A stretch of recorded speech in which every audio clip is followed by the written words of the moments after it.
या देवी सर्वभूतेषु बुद्धिरूपेण संस्थिता नमस्तस्यै नमस्तस्यै नमस्तस्यै नमो नमः।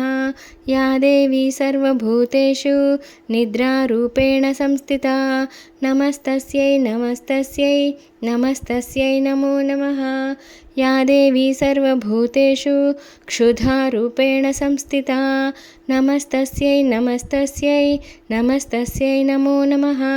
या देवी सर्वभूतेषु छायारूपेण संस्थिता नमस्तस्यै नमस्तस्यै नमस्तस्यै नमो नमः।